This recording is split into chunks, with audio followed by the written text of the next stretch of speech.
I dream చూస్తున్న ప్రేక్షకులందరికీ నమస్కారం. ఈ రోజు మనతో పాటు ప్రముఖ ఆధ్యాత్మికవేత్త, ప్రముఖ జ్యోతిష్యులు బ్రహ్మశ్రీ నందిబట్ల శ్రీహర్ శర్మ గురుగారు మనతో పాటు ఉన్నారు. గురుగారితో మాట్లాడదాం. నమస్కారం గురుగారు. సంపృక్తై వాగర్థ ప్రతిపత్తయే జగతః పితరై వందే పార్వతీ పరమేశ్వరౌ. ఆదిత్యాయ చ సోమాయ మంగళాయ బుధాయ చ గురు శుక్ర శనిభ్యశ్చ రాహవే కేతవే నమః. శృంగేరి జగద్గురు పీఠాధిపతులకి, కంచి పీఠాధిపతులకి నమస్కారములు తెలియచేసుకుంటూ కార్యక్రమాన్ని ప్రారంభిద్దాం. గురుగారు, జూలై 14న భౌమ అమావాస్య వస్తుంది. అమావాస్య రోజు పాటించవలసిన విధి విధానాలు, అలాగే పాటించాల్సిన నియమాలు, ఆ రోజు పూజా విధానం, అలాగే అమావాస్య రోజు ముఖ్యంగా కుజదోషం ఉన్నవాళ్ళు, అప్పుల బాధలు ఉన్నవాళ్ళు ఆ సమస్యల నుంచి బయటపడాలంటే ఏం చేసుకోవాలి, ఎలాంటి నియమాలు పాటించాలి తెలియచేయండి.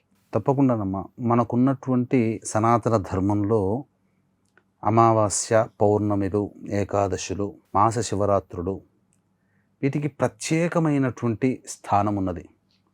అమావాస్య అనగా చంద్రుడు స్పర్శ అంటూ లేనటువంటిది, మనస్సు ప్రశాంతంగా ఉంటుంది.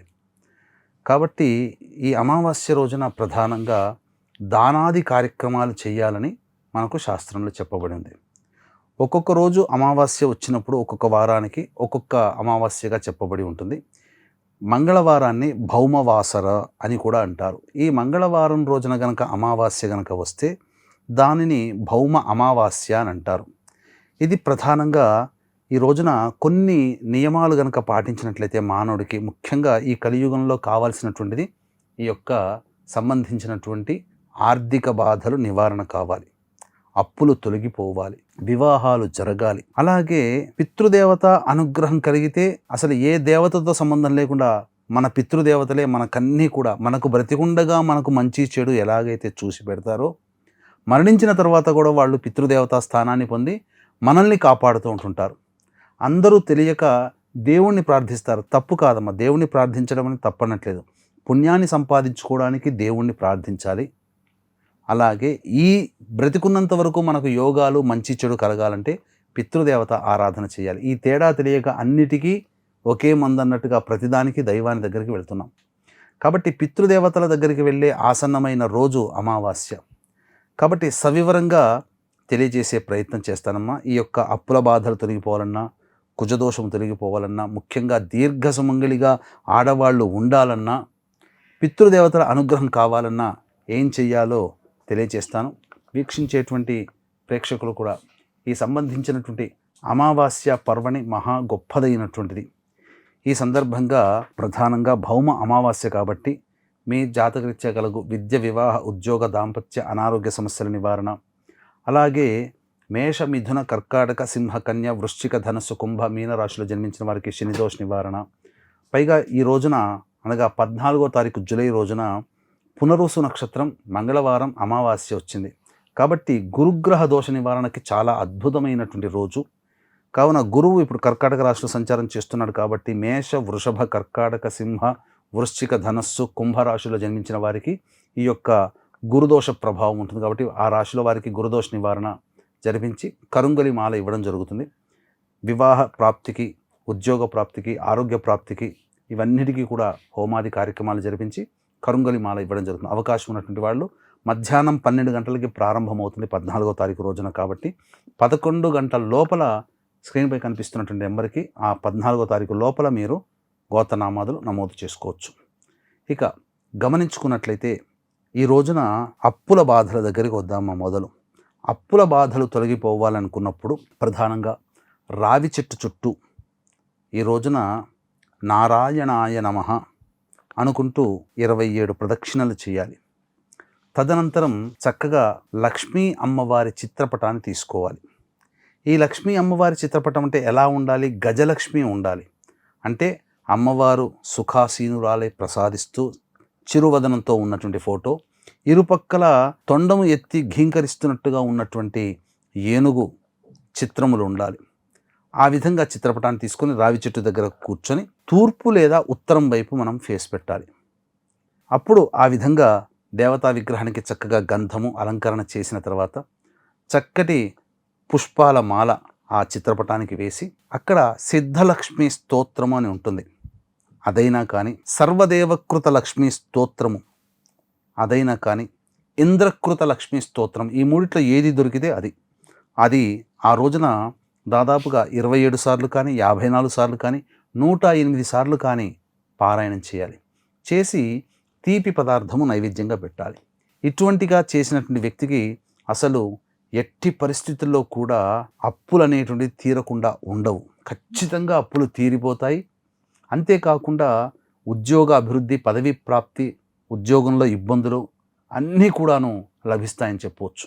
ఇక వివాహం కోసం ఎదురు చూసేటువంటి అమ్మాయిలు చక్కటి భర్త లభించడం కోసం ఈ రోజున అవకాశం ఉంటే కాత్యాయని వ్రతాన్ని ఆచరించి 1, 2 లేదా 3 ముత్తైదులకి స్త్రీ అలంకరణ వస్తువులు అంటే అద్దము, దువ్వెన, కాటుక, గాజులు, రవికబట్ట, పూలమాల, పసుపు, కుంకుమ ఇవి ఆ యొక్క స్త్రీకి ముత్తైదులకి ఇచ్చి నమస్కారం చేసుకొని ఉద్యాపన చేసుకోవాలి. కాత్యాయని వ్రతం ఆచరించినందువల్ల వివాహ ప్రాప్తి కలుగుతుంది. కుజదోష నివారణ కూడా జరుగుతుంది. మరి అమ్మాయిలకైనా అబ్బాయిలు ఏం చేశారు, అబ్బాయిలు కూడా చేసుకోవాలి కదా కుజదోష నివారణ అన్నప్పుడు ఈ కుజదోష నివారణకి సంబంధించి, అలాగే జాతకరీత్యా స్కిన్ ఎలర్జీస్, డస్ట్ ఎలర్జీ, ఏదైనా ఒక పడకపోవడం లాంటివి, అంటే ఎలర్జీ సంబంధమైనటువంటి వ్యాధులతో ఇబ్బంది పడేటువంటి వాళ్ళు, కాల్షియం లోపంతో బాధపడుతున్నటువంటి వాళ్ళు, రక్తహీనతతో ఉన్నటువంటి వాళ్ళు, అనీమియా అని అంటుంటారు. ఇలా ఎందుకంటే అనీమియా పెరిగితే ఏమొస్తుంది, క్యాన్సర్ రోగం వస్తుంది. అందుకని ఎప్పుడు కూడా రక్తహీనత పనికిరాదు. కాబట్టి ఈ సందర్భంగా ప్రధానంగా మహిళలకు ఎక్కువగా ఉంటుంది. వివాహం కావాల్సిన అబ్బాయిలు కూడా ఈ చెప్పిన కేటగిరీలో ఉన్న వాళ్ళందరూ కూడా సుబ్రహ్మణ్య స్వామి దేవాలయానికి చేరుకోవాలి. అందులో భాగంగా చేరుకునే భాగంగా ఇంట్లోనే గళ్ళ ఉప్పు, మిరియాలు, అలాగే ఈ యొక్క మిశ్రి ఇవన్నీ కూడాను కచాపిచ్చిగా దంచి ఒక చిన్న పొట్లంలో కట్టుకొని పోవాలి. తదనంతరం సుబ్రహ్మణ్య స్వామికి అక్కడ ఓం శం శరవణ భవాయ నమః అనుకుంటూ ఆ దేవాలయం చుట్టూ 27 ప్రదక్షిణలు చేసి ఆ స్వామికి ఆవు పాలు, ఆవు నెయ్యి, తేనె ఈ 3తో అభిషేకం జరిపించి తదనంతరం వెంట తెచ్చుకుపోయినటువంటి మిశ్రమం ఉంది కదమ్మా, ఆ మిశ్రమాన్ని ధ్వజస్తంభం దగ్గర పెట్టి రావాలి. ధ్వజస్తంభం లేదనుకోండి, స్వామివారి వాహనం ఎదురుగా ఉంటుంది కదా, ఆ వాహనం దగ్గర అయినా పెట్టి రావాలి.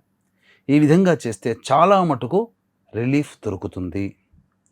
ఈ విధంగా కుజదోష నివారణ జరుగుతుంది, ఆరోగ్యం కూడా బాగుపడుతుంది.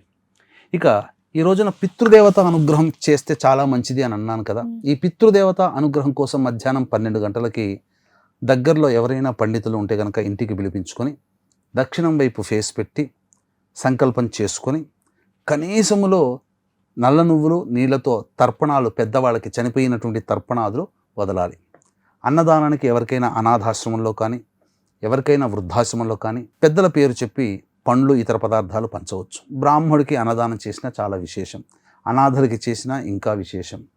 ఇక ప్రధానంగా ఆర్థిక బాధలతో ఇబ్బంది పడుతున్నటువంటి వాళ్ళు, ధనప్రాప్తికి ముఖ్యంగా ఏ పని అనుకున్నా ఆ పనులలో అన్ని ఆటంకాలు ఎదురవుతున్న వాళ్ళు ఈ రోజున ప్రధానంగా నవగ్రహాల చుట్టూ శివాయ నమః అంటూ 27 ప్రదక్షిణలు చేసి ముందు రోజు నానబెట్టినటువంటి శనగలు ఉంటాయి కదా, 108 శనగల్ని ఒక మాలగా కుచ్చి నవగ్రహాల్లో ఉన్నటువంటి గురుగ్రహం దగ్గరికి వెళ్ళి ఆ గురుగ్రహానికి మాల వేసి పసుపు రంగు పుష్పాలతో, చామంతి పుష్పాలు కానీ ఇలా పసుపు రంగు పుష్పాలతో అర్చన చేసి శనగపిండితో చేసినటువంటి లడ్డు నైవేద్యంగా పెట్టి రావాలి.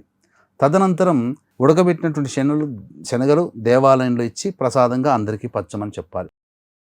అవకాశం గనక ఉంటే సిద్ధకుంజికా స్తోత్రాన్ని 27 సార్లు కానీ, లేదా ఆ రోజంతా అమావాస్య రోజు మధ్యాహ్నం 3 గంటల చిల్లర వరకు ఉంది, ఉదయం నుంచి మొదలుకొని మధ్యాహ్నం 3 గంటల వరకు ఒక గురుచరిత్ర పారాయణం కంప్లీట్ అవుతుంది. ఆ గురుచరిత్ర పారాయణం చేసిన గురు అనుగ్రహం కలిగి ఆర్థిక బాధలు నివృత్తి కలుగుతాయి, గురుదోషం తొలగుతుంది. ముఖ్యంగా ఏ స్త్రీ జాతకంలోనైతే భర్త ఇంటి పట్టున ఉండకుండా పరస్త్రీ వ్యామోహంతో ఉండి భార్య మాట వినకుండా ఉంటారో అటువంటి మహిళలు ఈ యొక్క గురుచరిత్ర ఈ భౌమ అమావాస్య అయినటువంటి 14వ తారీఖు రోజున చేస్తారు. వాళ్ళకి ఆ భర్తలో వాళ్ళంతటా వాళ్ళకే మనస్సులో మార్పు కలిగి భార్య పట్ల అనురక్తులై ప్రేమ అభిమానతలో చక్కగా చూసుకుంటారని చెప్పవచ్చు.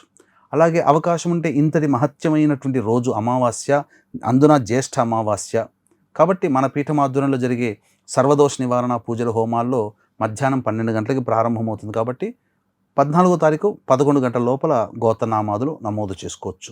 ఇంకా విశేషంగా ఈ జ్యేష్ఠ అమావాస్యని శని జయంతి అని కూడా అంటారు. కాబట్టి ఎవరైతే మేష మిథున కర్కాటక సింహ కన్య వృశ్చిక ధనస్సు కుంభ మీనరాశిలో జన్మించిన వారు ఉంటారో శనిదోష నివారణకి నవగ్రహాల్లో శని భగవానుడికి లేదా ఈశ్వరుడికి లేదా కాలభైరవుడికి నల్ల నువ్వుల నూనెతోనైనా ఆవ నూనెతోనైనా కానీ అభిషేకం చేసి తదనంతరం దీపారాధన చేసి 3 ముద్దలు అన్నము నల్ల నువ్వులు కలిపిన ముద్ద నైవేద్యంగా పెట్టాలి. తదనంతరం బ్రాహ్మణుడికి నల్ల నువ్వులు నల్లబట్ట అలాగే నల్ల నువ్వులు దానము చేసిన చాలా విశేషం. చెప్పులు దానం చేసిన గొడుగు దానం చేసిన చాలా విశేషమైనటువంటి శుభ ఫలితాలు కలుగుతాయి. ఈ విధంగా శనిదోష నివారణ కూడా ఈ రోజున జరుపుకోవడానికి అత్యంత పుణ్యప్రదమైన రోజుగా చెప్పబడి ఉంది. పితృదేవతల అనుగ్రహం పొందాలన్నా, అలాగే అప్పుల బాధలు ఉన్నవాళ్ళు, అలాగే కుజదోషం, వివాహం కానివారు ఈ భౌమ అమావాస్య రోజు ఎటువంటి పరిహారాలు పాటించాలో చక్కగా వివరించారు. ధన్యవాదాలు గురుగారు. సర్వం శ్రీ ఉమామహేశ్వర పరబ్రహ్మార్పణమస్తు.